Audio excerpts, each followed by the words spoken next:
Welcome, everybody, to Tokens of Wisdom. I am your host, Dave Rothschild, but everybody knows who I am. I am very excited today to welcome my guest, Phil Graham, Global Head of Investment Funds and Digital Assets at Harneys. He is also the host of what many are calling one of the best digital asset funds-focused offshore law podcasts in the entire game, and that, of course, is Piano Lessons. Mr. Phil Graham, thank you for joining us today. My pleasure. We are definitely top 5, maybe top 10. You are, of course, number 1, and we're all shooting at you. So an honor to be here today, Dave. Thank you. Thank you for having me.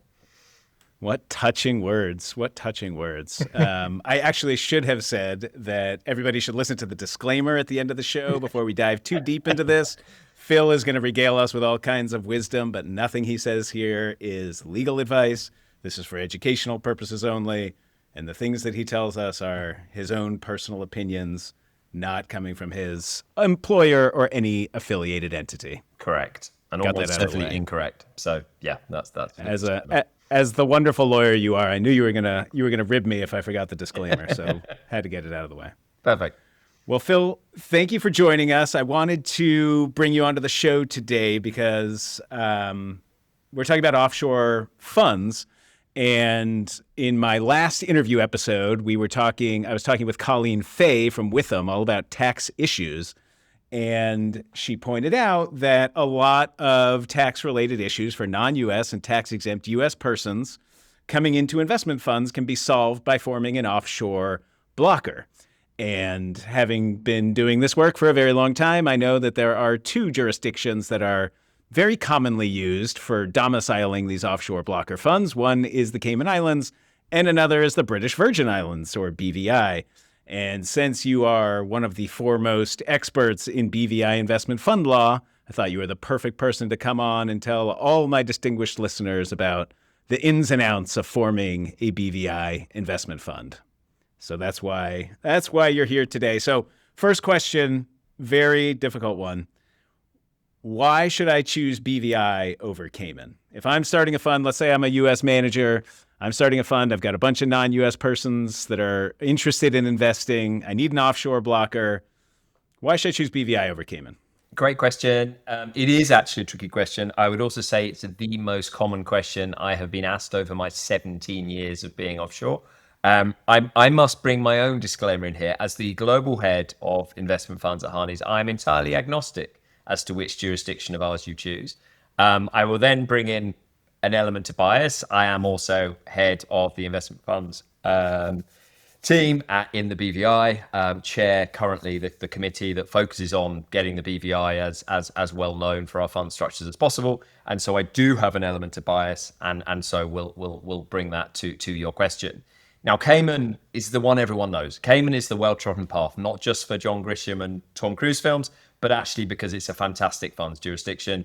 Over 30,000 sort of registered funds there. It is a well-trodden path. It is the one that when your LPs are asking you, where are you domiciled? You'll go Cayman Islands, and they'll go, we get it. We've seen that before, and we're happy to invest. BVI... Kind of like Delaware. Or Delaware, of course, where you have some other... like the Delaware of the offshore jurisdictions. Yeah, precisely. I'm trying now very quickly to think of which state in the US I'm going to compare the BVI to, but I'm going to ignore that and leave that to you. And so the BVI is trying to be that plucky underdog.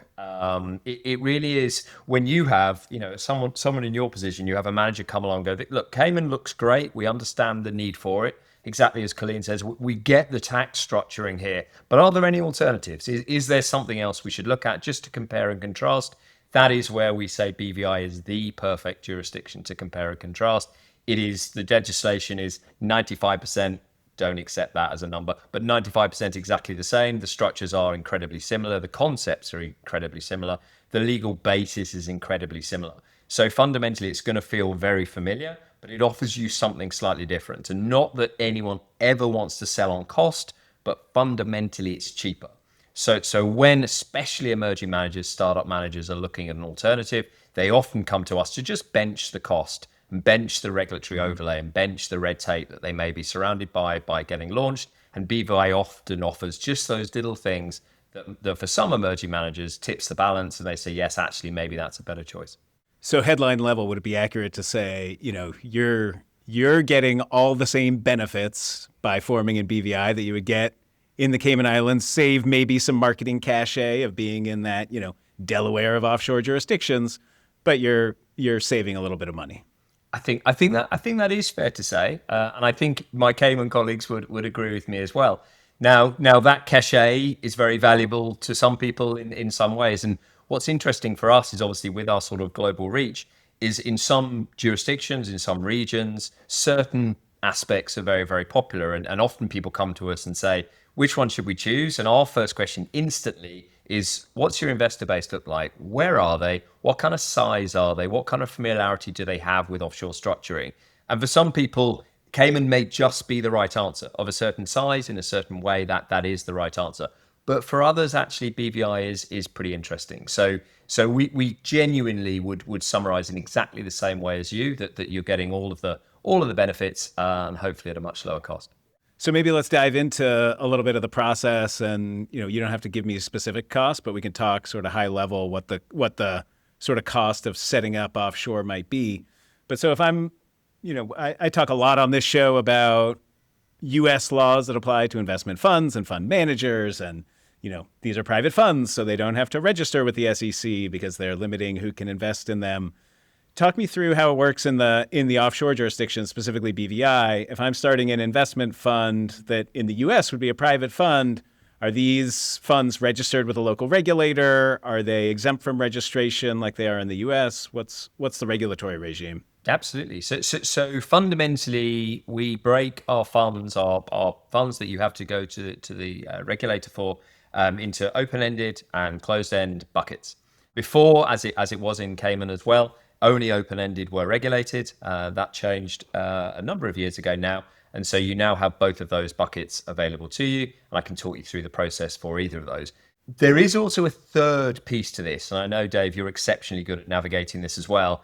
That says for some people, they are looking to avoid a regulatory overlay for a whole variety of perfectly sensible reasons. And there are ways in which you can structure some of these vehicles so that actually they sit outside the regulatory net. So fundamentally, we kind of see a three spectrum. You're either clearly an open-ended fund, you're clearly a closed-ended fund, or you're looking for something slightly different. And so across that spectrum, that's where we sort of start with a client, really. And so let's say I assume by open-ended fund, you mean like what I would call a hedge fund, an evergreen vehicle. Investors can come in and go out. Correct. So what happens? It sounds like that is within the net, as you so eloquently described. What does the net entail? So the net in the BVI, and I think this is one of our big selling points, the net in the BVI actually has 5 different funds in it. And sort of the way we saw it is we wanted to create this scale.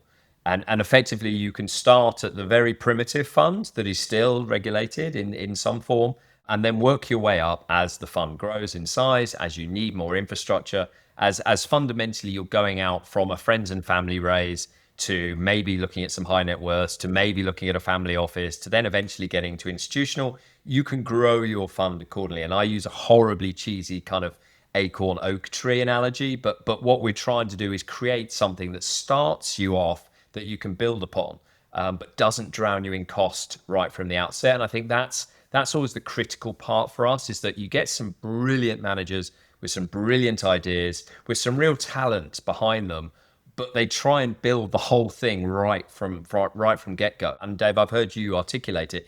It's unnecessary. And you can find yourself a manager who's performing perfectly well in their early years, actually drowning with all the regulatory cost and overlay and everything else. And they actually fail, not because it isn't a great strategy, not because they haven't done the right thing in terms of their trading performance, but they get their infrastructure wrong. And so in the BVI, we try to scale it. So we have our incubator fund at the grass level. We have a public fund, which is sort of a retail fund. And then between those, we have an upgrade to an approved fund, and then a private fund, and then a professional fund. So again, when I'm talking to someone for the first time, I'll listen to a few parts of what they like, what they need, how many investors they may have, and we'll try and pick one of those that is the best fit for them. That makes sense. Do each of these different levels get registered with the local regulator, and it's just different sort of levels of registration and requirements incumbent upon funds at those different levels? Is that the difference? Yeah, exactly right. And we, from our end, in terms of sort of our costs, our legal fees, and actually some of the sort of the government fees, regulatory fees, they're actually pretty similar between them. So our we are genuinely agnostic as to which one works for you. What they do though is they add other pieces to the puzzle. So if you start right at the bottom, fundamentally at the bottom, you don't even need for an incubator fund necessarily a fund administrator. No, I was listening to your episode with Bert, which was really good, and I think he described it as taking all the rubbish away from managers, and I would say exactly the same. I love the incubator fund. I'm very proudly part of creating the incubator fund, but for me, it's only for real small friends and family funds. Those kind of people that come along and say, "Hey, I've got a bit of money myself. I've been trading well. I've got to think something that works. My mom's going to throw in a little bit of money. My dad's got a little something as well. But I need to develop a track record. And for that, the incubator fund's perfect. You don't need an admin necessarily. You don't need to KYC your mom, and she doesn't necessarily need a NAV every month. But when you get to the next stage of third-party capital, then really bringing in a fund admin, as Bert beautifully described, is important. And that's when you go to the approved fund. The approved fund, both of those, though, don't need an audit, for example. So takes away that audit cost. And then as and when you're ready to go to the next level requires you to build in an audit, requires you to build in a separate management vehicle, because both of the first two can be self-managed where you need them to, again, cutting down your costs where you don't necessarily need that separate management vehicle. So in each occasion, it's nothing to do with our costs, frankly, or our fees. It's all about bringing in other people at the right stage for when you're going to the right type of investors, for when you have enough AUM behind you to really need them. So that's how we kind of see the building blocks as we go through. So for most of my clients and probably most of the listeners of this show, they're probably going to be either toward the tail end of the approved rung on that ladder, or they're going to go up another, what is the next, professional above approved. And so maybe just talk me through at a high level, if I'm doing a professional fund. And, the reason I'm making these assumptions about my listeners is because most of my clients, and therefore most of the people listening to the show, US-based managers, when they were doing their incubator phase, their friends and family were US persons. They didn't need a BVI vehicle. Now they've got some traction. They've got some third-party investors. They're starting to make a little bit of money. The strategy is doing well. And now they're getting interest from whether it's family offices, institutions, or just a broader network of non-US or tax-exempt US persons. Now they're looking to start the BVI blocker somewhere. And so they're probably in the approved bucket, or maybe they're moving toward professional. So let's assume we're going to start with a professional fund. Talk me through high level. What are the requirements? It sounds like I have to have an administrator. I have to have an audit. I love this question. And the reason I love this question is back in 2015, when we created the incubator fund and the approved fund, the private and professional fund, by the way, and the public fund have been around since 1996. They're like the OGs of the funds in the BVI. But our two new ones in 2015 were built out of me going to I went to an emerging manager cap raise intro conference, and I sat there on a panel talking about my work with emerging managers. And the person on the panel to my right turned around and described emerging managers as anyone under $1 billion. And how he wouldn't really bother getting started with anyone under that. And I looked at this person and thought, well, that's not exactly how I see it. And I sort of said this out loud and slightly disagreed, which I probably shouldn't have done, as they'd never invited me back. But anyway, I disagreed with that as a perspective. And then I got off the stage and someone came up to me and they said, I wish I'd spoken to you before, because actually I was offered only last week a check for about 5 million, roughly, between a few people coming in. I'm a US manager. I've only got US clients in at the moment. I turned it down because I honestly thought that trying to build in offshore infrastructure was too expensive, too complicated. It just wasn't worth me doing. And that was soul destroying for me. I've got someone there saying only get going with over $1 billion. And I've got someone there turning down $5 million because they couldn't be bothered to do offshore. And so that's where we absolutely saw, well, look, let's create something that feels less expensive, that feels like you can dip your toe in the water of offshore. You can try something, maybe only with one check. You can try something, and if it doesn't work, you can wind it down relatively simply and relatively quickly. And that was the whole concept. I would always say when you go to that professional fund level, that's when we're probably pretty serious. And I know, Dave, you've got some fantastic clients. And so, yes, for an awful lot of your clients, they're going to be straight into that zone, because they'll already be auditing their fund. They'll already have their own management vehicle. They'll all be working with a great admin. So if you've got those already, there isn't any, I wouldn't even bother with really an approved fund conversation, because for a lot of your clients, they'll already have those sort of set. And it really is just bolting on something that replicates exactly what you've already done at the domestic level. That makes sense. It's so interesting because, I mean, you said you got ridiculed by people who had sort of a different view than you. But it sounds like you had the last laugh, since you kind of got to design these whole new types of regulatory statuses for funds. That's very exciting. It was cool. It's cool. And my kids are massively bored by it. But it is something I look back on, slightly proudly, as saying, you know what? We tried to create something, and I must give enormous credit to the Financial Services Commission in the BVI. So I came back from this, and literally, this is the loser I am. I came back on a Friday. That weekend, I just scribbled something in my pants going, look, we need to change this. This needs to be good. And I handed in my homework to the FSC that Monday. And I said, is this something we could do? And they came back and said, yes, put some clothes on, but yes, this is something we can do. And within 6 months, we had it done. They didn't go into that detail, but within 6 months, we had it done. And we got launched, and away they went. And actually, they were taking a bit of a risk, because there are a whole bunch. What I don't want to think, for all your audit and admin and all the really sensible people that listen to this show and are part of this show, this is not us trying to take away from those incredibly valuable services. It's trying to introduce them at the right time. And the FSC was still taking a risk by saying, okay, for these types of funds, we will, you won't necessarily have to have that. And for these types of funds, you won't necessarily have to do that. But they saw the value. They saw the value in trying to get smaller funds in earlier. And it's been really exciting. So I've always loved working with the FSC. Huge shout out to them. And they remain on the cutting edge of everything we bring to them, that they're genuinely interested in trying to put new products together. And we hopefully will have some this year as well. So it is a fantastic place to work. Yeah, it's slightly different than my experience. I have a lot of clients who I talk to when they're just devising a strategy, and I talk to them about incubator funds and what that means. And there's a whole Tokens of Wisdom episode about incubator funds. But in the U.S., at the SEC level, there is no regulatory definition of an incubator fund. This is just something that kind of came to be because there was a need for it, and you figure out how to deal with the regulation that exists as it is. But it sounds like, you saw the need for it, and you went straight to the regulator and said, hey, we need a new regulatory category that captures these folks so we can bring them in and get them set up in BVI. And to your point, the regulator, to their credit, said, hey, I hear you. Let's do it. And Dave, to be honest, I was a bit mischievous as well, in the sense that, exactly as you said, so many people colloquially call things incubator funds for a very sensible reason, because that's what they do. But no jurisdiction actually had an incubator fund. There was no definition. Exactly. So I kind of thought, from an SEO perspective, let's actually have a product called an incubator fund. And then when people are Googling, how do I set up an incubator fund? They instantly come to the BVI because they see that. So I was being a bit mischievous in the name, but equally it's worked quite nicely. And we often get people come to us for an incubator fund that then realize they don't even need to be offshore, and actually it isn't really what they want. But it's a great start for conversation.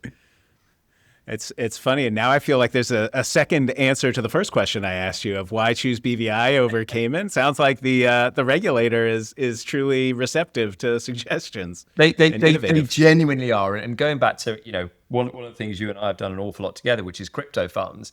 It was the same back in 2015, that when we started in this space alongside you guys and a very small amount of other service providers, having convinced my partners I should do it, I then sat down with the FSC and said, I kind of like to do this, but this is going to be a bit weird. And especially in those days when we got into custody and we got into AML and all kinds of things, we were all scratching our heads, me included, as kind of, how do we make this fit? But they wanted to sit down and talk about it, and so we got obviously some early ones launched, which has been really exciting, and that they've embraced that space as well. So they will always listen, and for clients as well, when clients are having issues or problems, there's always an ear that will understand what's happening and why there's a sort of thing to discuss, and it makes them, without doubt, my favorite regulator to work with, I have to say. It's kind of a low bar, but okay, I'll believe you. And no comment. Don't make me rank my top 5 least favorite regulators, because that's going to be an awkward. We'll save that for the next time you're on the show. So, okay, I think I kind of understand. There's a graduated process. You have different levels of fund. So I kind of want to focus on approved funds and professional funds, because I think that's probably where most of the listeners are going to gravitate. So let's say I'm going to do an approved fund. Yep. What do I need to do? I fill out an application, submit it to the FSC, and offering documents. That whole thing is going to be the same across the spectrum, probably in broad, for the most part. for the not wanting to remotely devalue, obviously, the quality work we do here at Harneys, and all my team do a brilliant job at bespoke documents. fundamentally, our job working with someone like you and working with clients like yours is to replicate exactly what you've already got. It's as you know, it's critically important that the US investors are getting exactly the same offer as the non-US investors. And so when you've got a really, a great set of docs already with everything running, we are not trying to reinvent the wheel in any sense. What we're trying to do is build on top of what you've already got and make sure that the offering is basically entirely equivalent. So we'll work with you. Often, obviously, great onshore counsel will actually put some of those offering documents together. Same as the subdocs. Come to us and say, can we just have a look at this? Does it fit with what we're trying to do? We'll shape that. We'll actually form the entity for them. We'll shape the constitution documents to meet that. We'll do the tiny little ancillaries, and then we'll just walk the client through the process fundamentally, which I'd say my record for an approved fund, I've managed to do in 12 days. So that is from getting the instruction to getting the approval from the FSC, which was unbelievable. And please, anyone that listens to this, never ever hold me to that timescale, but we did manage to do it. Normally, I would say sort of 5 to 6 weeks really to go through the process and get approved. And then you're up and running and away you go. And so again, some people come to us and say, do I need this right from the start? And especially where it's a US manager, especially that has 95% US and it's saying, but I feel I should have offshore just in case someone comes to me. Mm-hmm. My honest advice is often don't bother. Like, we can work with you very, very quickly as and when you've actually got someone to get it up and running. And by the time you've gone through KYC and AML and the checks and balances and everything else, we can probably have it ready and raring to go. So again, don't rush into that cost until you're really sure that there's actually something there to take in.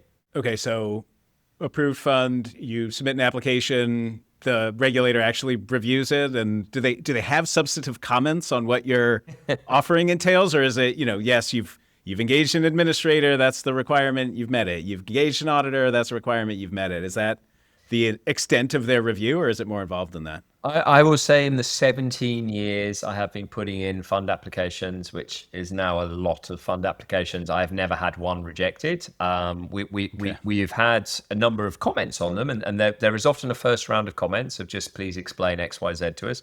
But fundamentally, they are not looking, unlike some other regulators, again, in the top 5 worst regulators, that will actually take your doc, spend months marking it up and give you it back, which completely changes the strategy. And the manager goes, I can't actually use that. They don't do that, especially around the strategy. That is largely complete free drafting for the manager and us to get right. They will obviously look at the disclaimers. They will look carefully at some of the parameters, as you say, some of the service providers. They will want to make sure that the manager, notwithstanding the fact that maybe they're limiting slightly their structure, they've still got sensible people around them. So yes, they will ask some questions around that. But ultimately, their turnaround time is probably 5 business days most to come back with any questions. And often that might actually just be a straight approval. So yes, they look at them. Yes, they will ask questions. But fundamentally, they are trying to get that approved. And so they, hopefully, by working with the likes of CFM and Harneys, you're going to have something that pretty much is good to go within the week you put it in. Is that accurate regardless of the level of fund you're doing? Is that the same for an approved fund as it is for a professional fund, for example? I mean, to some degree, and this is something we don't actually talk about a great deal, but to some degree, the approved fund and incubator fund can get going very, very quickly. So we have some sort of structuring in there and some pieces in the regulations that allow you actually to get going if you haven't heard anything from the regulator in a certain period of time. Now, I never, ever encourage clients to use that. As you know, so many of these clients just want to get going. They've got some money. They just want to get launched. And I still say it's still prudent to wait to see if the regulator has anything. But we do allow them to do that if for some reason they need to get going. But I would say, we do $1 billion launches and we do $5 million launches and everything in between. I would say it's pretty consistent across the board as to how long they will take to give their initial feedback.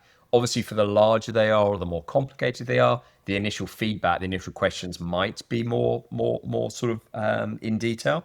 And for the emerging manager or a brand new startup manager, the key thing they're looking at are the CVs for the people that are actually going to be the running funds. They want to understand what the background is for the people that are bringing it in, whether that's sort of relevant experience, maybe working for a much larger shop and having spun out, or maybe that's just a real understanding of the asset class, whether that's through personal trading or some form of higher education. So they will be digging into the people. But again, that feels right, that they will look at that and take it from there.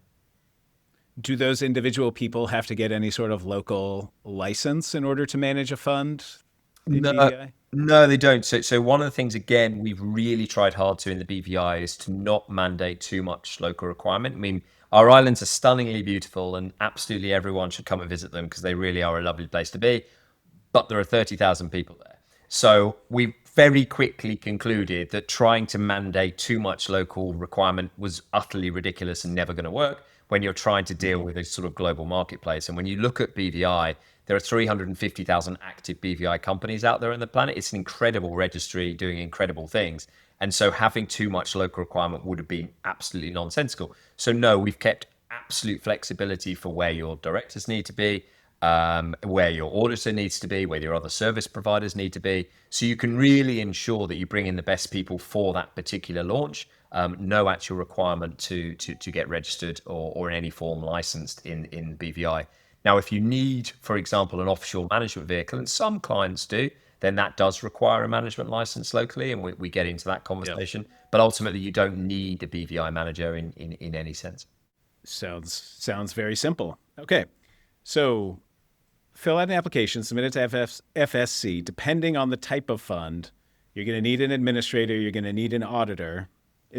Am I understanding you correctly that an approved fund, you do not have to have an auditor? Correct. A professional fund, you do have to have an auditor? Correct. Albeit you can, there are exemptions. So you can apply for an exemption if you need to from a private or professional fund. And they will listen to that and not try and understand why that might be the case. But you're absolutely right. For an incubator and approved fund, no requirement for an auditor at that stage.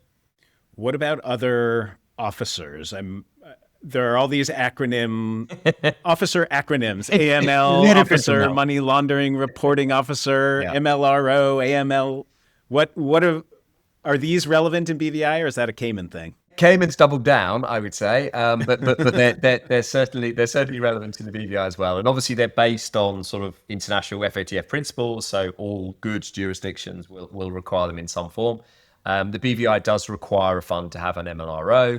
Everyone automatically says, well, what on earth is that? The MLRO's real responsibility is whilst onboarding people and going through that AML, KYC, I'm using the acronyms well, sorry. But while they're going through that process, if they see any red flags, they have an obligation to then report to the local authority in the BVI and say, actually, we were going through with this particular investor. We think there's an issue here, and report it to that authority. That's really the role. And so our advice is almost always, frankly, speak to your fund administrator. Your fund administrator is your front of house for going through the KYC process. They almost certainly will offer this service in some way of being that MLRO. So again, even if it's a administrator based elsewhere, based in the States or elsewhere, they will be able to offer that service hopefully and perform that role as part of their package. And for a lot of admins, they sort of throw it in because really, what does a good admin do when they get a red flag from an investor? They would report it anyway. So it really isn't particularly onerous. But the BVI fund doesn't require any other of those acronyms, which is really useful. There is also the AEOI officer, so the FATCA CRS person. But again, that could be the admin because again, they're probably doing the FATCA CRS annual filing for you. And again, what is their role? It's the same. They take responsibility for making sure that the annual filings to the tax authority is done. So again, if your admin is offering you that service as part of their overall package, it's not a biggie for them to perform that role as well. So we always sort of say, start with your admin, speak to them about all the services they provide. They probably put this all in their package. Some of them at a very good value. So really all of those officer requirements are, again, not particularly onerous and again, not needed to be local. And not needed to be done yourself. You can just outsource it. Correct. I mean, for some clients, they're desperate to save any buck, right? And so if they can, they can save a nickel, they might do themselves. I agree with the advice I've heard you give many times. It just isn't worth your while. Like you need to be trading, hardcore trading. You need to be focusing on what you're good at and just take that admin off your plate. And a lot of these admins, they're really not charging much more for taking on these roles and responsibilities. They know what they're doing. Like I trust them to do it. Yeah, and it's kind of like what Bert said, going back to the episode I did with him on administrators. They are taking all of this garbage, for lack of a better term, off your plate so that you can get down and spend your time actually trading and implementing the strategy that investors are giving you their money to implement. They don't want you reporting money laundering stuff to the FSC and the BVI. They don't even know what any of those acronyms mean. Correct. Completely agree. Okay, great. So it sounds pretty streamlined. I mean, I was a little nervous about all the things I was going to have to do to comply with BVI law, but it sounds like, at its base, it's not too much more onerous than what you're dealing with onshore. Exactly. And that's precisely how we've tried to sort of square it away. That fundamentally, if you've got comfortable with your onshore launch and you've got comfortable with just operating a fund, because for a lot of these emerging managers, it's the first time they've sort of been in this space of operating their own thing. Once you've got comfortable with that, it really shouldn't feel any different. You're still speaking to human beings on the ground that can sort of guide you where needed. But I often say, look, in a well-run fund, you'll only speak to me once. You won't need me again. And so again, I think people get slightly panicky that you're going to need to every single year speak to your offshore counsel and they're going to charge you fees and everything else. For a lot of our well-run funds, I don't see them again until the end of the lifetime, or they've done incredibly well and they want to upgrade or do some other funky things, which is great. So once you've done that formation, you're then looked after by sort of a separate team that basically makes sure that you're in good standing, make sure you're doing your annual filings. They do that on a fixed fee basis. You'll know all of those costs up front. So you can put that into your budget and you're not going to sort of face that risk of having all of these offshore costs sort of building up around you. Can you, I guess, if I started with an approved fund, for example, Yep. is it a simple enough process to upgrade to the next step up professional fund? It's just a matter of updating my application with the FSC and then complying with whatever additional things we need to comply with. Yeah, completely. I always put it in the real nice problem to have bucket, because Yeah. the two parameters around the approved fund are that it can't have more than 20 investors, and it can't have more than 100 million AUM, just in that single vehicle. So for anyone that comes to us and say, I've got one of these problems, awesome. Like, life has gone well for you if Yeah, you're, if things you're in are one of going those well. loans. Exactly. And so in that particular scenario, the way the FSC handles it, and I really enjoy it, is that you have to notify them when you get near one of those thresholds. They will say, great, thank you for letting us know. You've then got a 3-month window to basically come up with another plan. Now, that other plan might be that things go horrifically wrong and you're now below 100 million, or you lose some investors. And not a great plan, and not one I'd advise. Hopefully not. but it could be the plan. Otherwise, it's as you say, upgrade.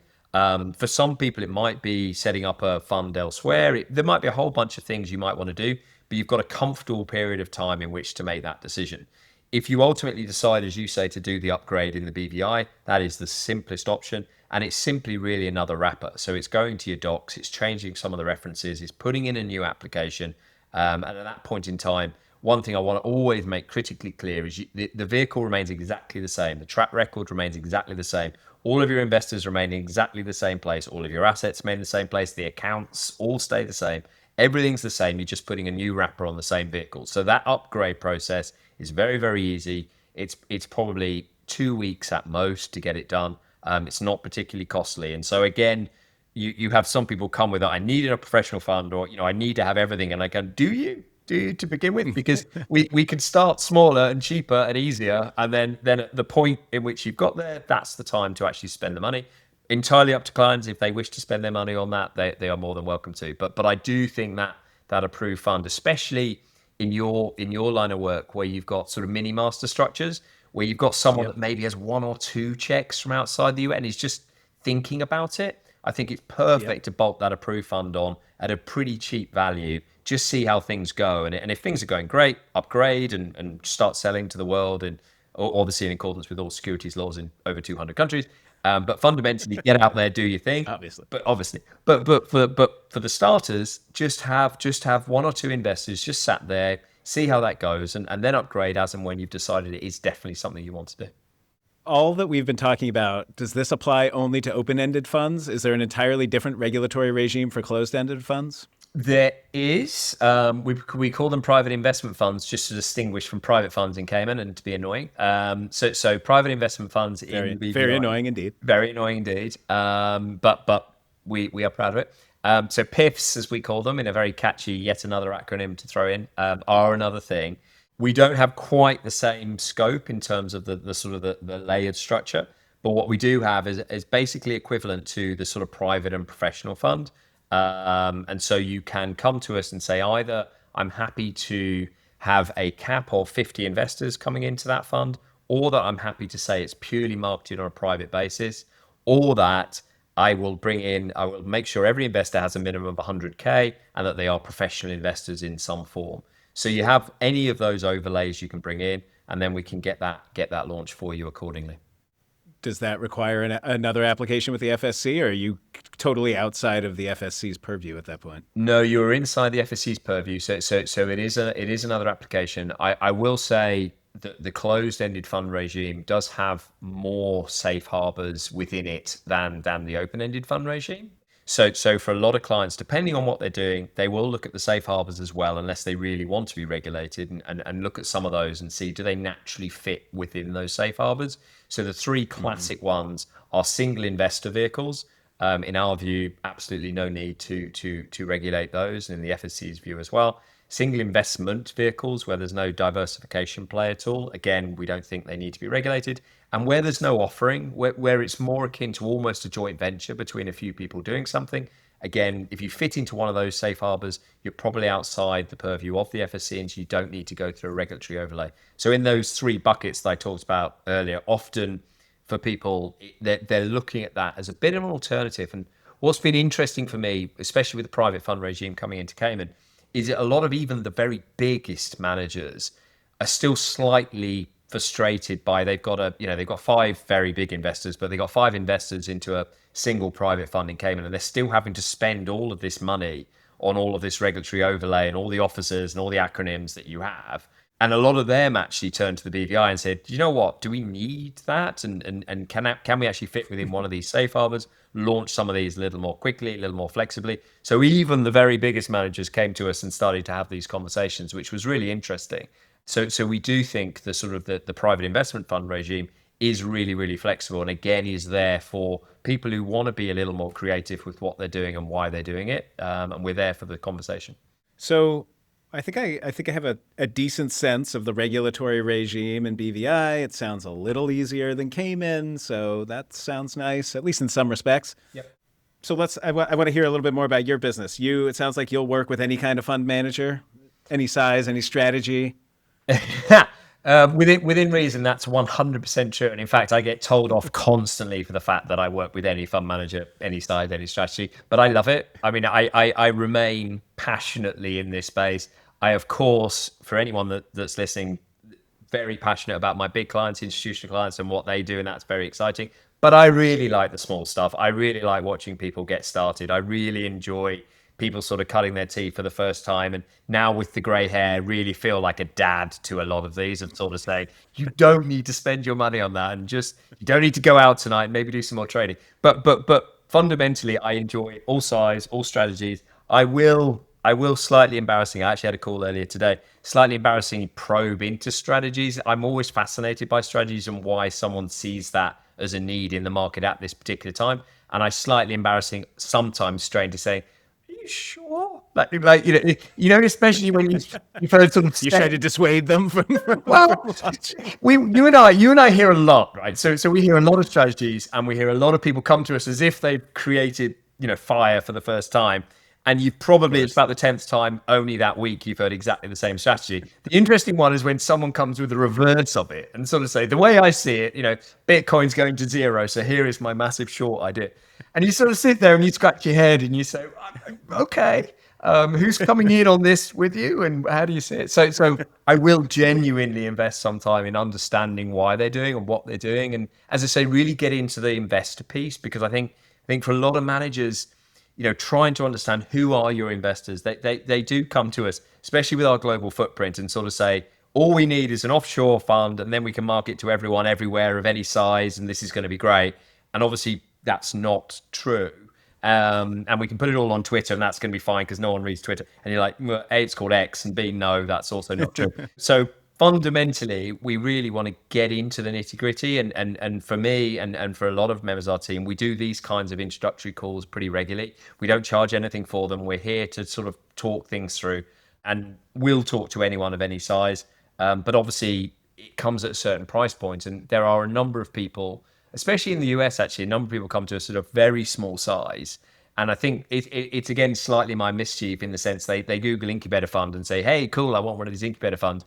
And they've got sort of 100K or something, behind them of their own money and some bits. And I'm sort of, look, you don't need us. And I will genuinely turn people away quite regularly and say, you don't need us, but actually go and speak to Dave, go and speak to some other great people elsewhere who might be able to get you something. Or just, this is when I think the tipping point for offshore is, come back to us in 6 months, 12 months when you've got to this level. So I really work hard at trying not to sell to everyone and try to have that kind of completely balanced, agnostic. Are we the right place for you? Are we the right shape for you? It might be that actually it's a fund elsewhere. It might be that it's a Lux fund, for example. It might be that Europe is very important to you. There could be something else in there. So that's that. We love to talk to everyone. We will have a very genuine, open, honest conversation with everyone. But it might be that you don't end up working with us, and hopefully that will serve us, the industry, well in the long run, really. Yeah. I mean, I have that conversation all the time too. And I always describe it as the chicken and the egg conversation. Someone wants to go the full 10 yard, the full 100 yards and figure out the full structure for what they're going to need when they have $1 billion under management. But today they have 500,000 under management and they just don't need all those bells and whistles. And so, build for where you are and give yourself the runway to grow, I think is the right approach. Completely agree.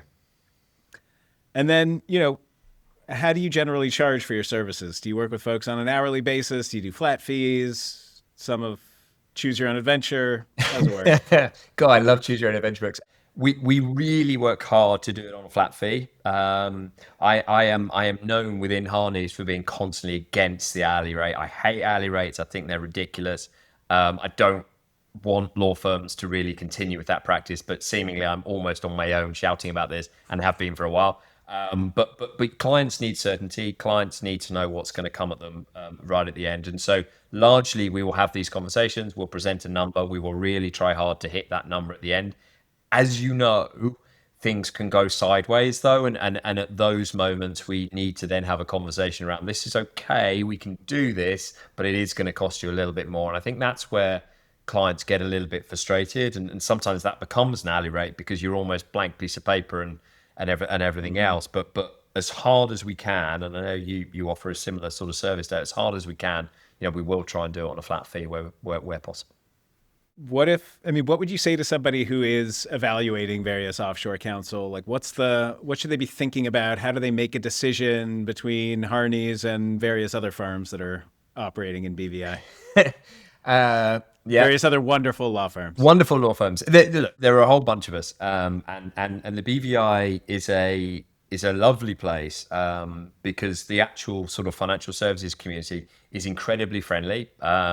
I think we all kind of, it's part of being the challenger brand, I guess. We all kind of see ourselves as together, and so if anyone comes to BVI and they decide that's the right place for them, whoever they work with, hopefully they get great advice, and hopefully, it is a place that the whole jurisdiction does well. So we are a very friendly jurisdiction, and there are other law firms available. From Harney's perspective, we're 65 years in this jurisdiction. This is where we were born. We're very proud of the BVI. A lot of us serve on not only obviously as part of the largest sort of private employer on Ireland, but also working with the government, working with the regulator to try and come up with new bits of legislation and everything else. So I think our USP in the BVI is not only the sort of full service and size, but it's really the fact that we care about the BVI as a jurisdiction, but that we have that insight into where the regulator's going, not just now, but also I can very confidently say no client using the BVI will ever be surprised by anything like working with us. We will see things a million miles away. We'll have given all our clients a good heads up. We'll have talked to them about what things are changing, what they need to think about. And I think that's our big USP. But there are a bunch of other great law firms in the jurisdiction. And absolutely, I think people should evaluate and appraise and find the right person for you. I like that analogy of all the financial service providers in BVI being, collectively the challengers. You guys are like the Utah Jazz from the 90s against the Bulls. Yes. You can choose Stockton. You can choose Malone. It doesn't matter. I was going to go Malone, but I'm also happy with Brooklyn. But no, that is kind of how we see ourselves. And as I say, once someone decides to come to the BVI, that's fantastic just for the island as a whole. And it's 30,000 people. It's 30,000 people that have chosen to live on an island that It's kind of rustic. I don't know if you've been, Dave, but I've never been. it's a proper Caribbean island. So embraces all that the Caribbean is. It's one of the most stunningly beautiful places in the whole wide world, and everyone should come and visit. But it's a proper Caribbean island, and people that come there to live, people that are already there, come together in this perfect harmony of just loving life, a relatively simple life, but loving life in the BVI. So that comes through when you speak to people in the BVI. I think different to other jurisdictions, you get the impression that people love being there. They love being part of the community. They're very passionate about what they do. And if that resonates with you, I think that's another selling point of just coming to the BVI as a whole. It comes through in this conversation. I'm booking my flights right now. Come on down. Come on down. So, well, actually, before I get to my penultimate question, I'll ask the question that's really been burning a hole in my pocket this whole time. Who's got the better beaches, BVI or Cayman? That's the easiest question in the world. BVI by such a long way. I mean, Really? so Cayman's got its 7 mile beach, question mark. Someone needs to measure that.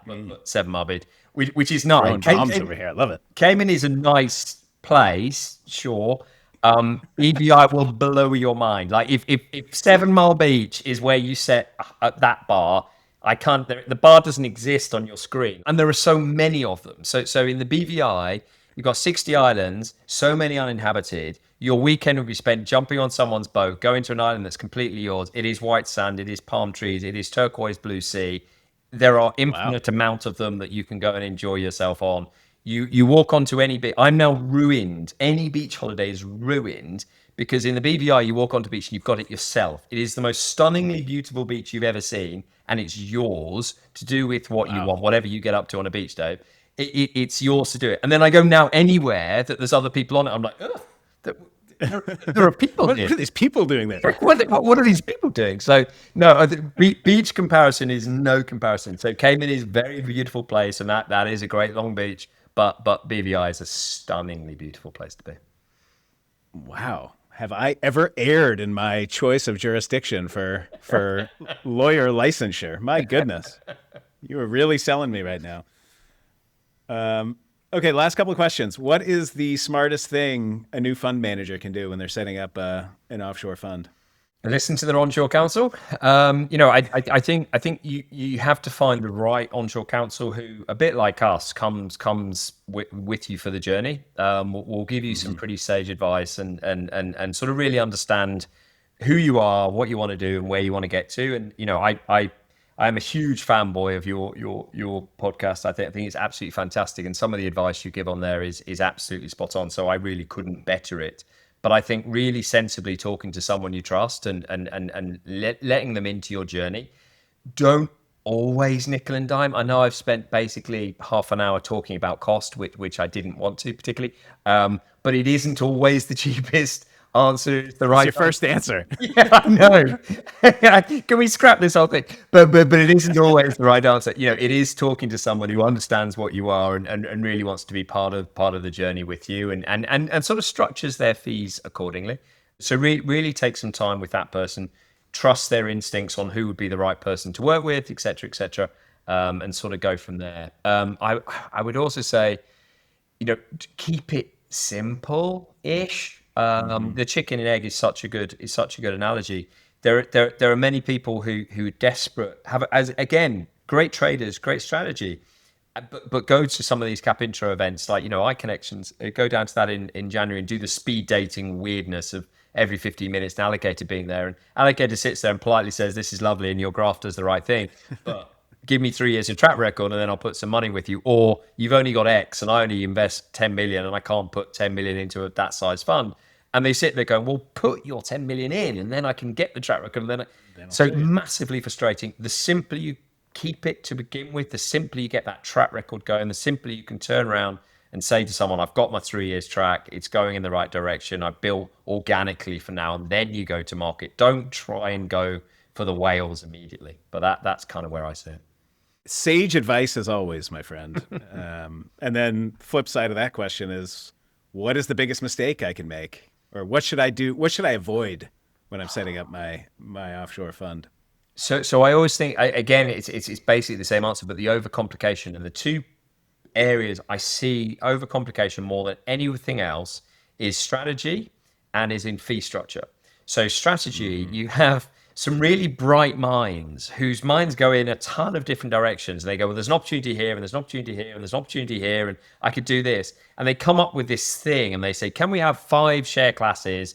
And they're all going to focus on something slightly different. And investors are going to get to handpick, and it's going to be very cool. And the more complicated all of this is, the less focused you are. So focus on what you're really good at, focus on where you see the best opportunity, be able to explain that in a 30-second elevator pitch to an investor sat on the other side of the table, and ignore the other 50. They might be brilliant ideas. Ignore them for now. Get something down on paper, get focused, laser focused on it. And as and when you're ready for fund 2, whatever it might be, that's awesome. But really focus on that. And then on the fee structure, I don't know how many times you've heard it, but so many people come to us and like, I want 6 tiers of fees, and I want to let people in for this, and I want this hurdle, and I want it to flip at this occasion, and I'm going to do a 0 and 40 because I feel 0 resonates. Then you say, well, how are you actually going to pay for anything? And they say, I'll be fine. I'm living with my mum. It's going to be okay. And you go, this is a terrible idea. And I love the 0. I love the 0 management fee, but I love it from well-established managers who can keep the lights on already. I don't love it so much for emerging managers who are desperately trying to get started, as passionately and as altruistic as it sounds. So keep your fee structure tight, make it understandable as to why that management fee, why do you need that amount of money coming in, why that performance fee, where's the combination of incentive, and really just have one, maybe a second if you want to have one for sort of, initial investors or investors of a certain size. But other than that, please don't overcomplicate it, because it makes your life worse. It makes my life worse. It makes the admin's life worse, the auditor's life worse. We're then going to charge you more money. We don't even want to, but we have to because it's more confusing. So just keep it simple. Could not agree more. And I feel like, the person trying to overcomplicate that is trying to find some fee structure that placates everybody. They're trying to please everybody, and they end up pleasing nobody because it's so complicated that I, as the lawyer, can't even understand it to put it in the documents. The investor reading the documents certainly can't understand it. And there, you know what's a great way to get a no is if the investor can't understand the fee structure they're paying. So keep it simple. Don't overcomplicate. I'm totally with you. Completely. Sage words of wisdom from the father of BVI funds, Mr. Phil Graham. Oh, you are aging me now, my friend. Really aging me. Well, Phil, it has been a pleasure, as always, speaking with you. I'm sure the audience has found it enthralling, and we'll do this again sometime. Fantastic. Thank you so much for having me. Really appreciate it, and speak soon. Thanks for listening to Tokens of Wisdom with Dave Rothschild. I hope you enjoyed this episode. Please like, follow, and subscribe to our show wherever you get your podcasts. Well, now that all that boring stuff's out of the way, it's time for the part you've all been waiting for. The legal disclaimer. In this show, I describe laws and regulations from a 10,000-foot view. And while this should be obvious to most, I need to say it nonetheless. This show is for informational purposes only, and nothing I say here constitutes legal, investment, or tax advice. If you're thinking about starting a fund or you're curious about your options, this show is a good resource. But if you're going to pull the trigger and launch a fund, please engage an attorney to assist you.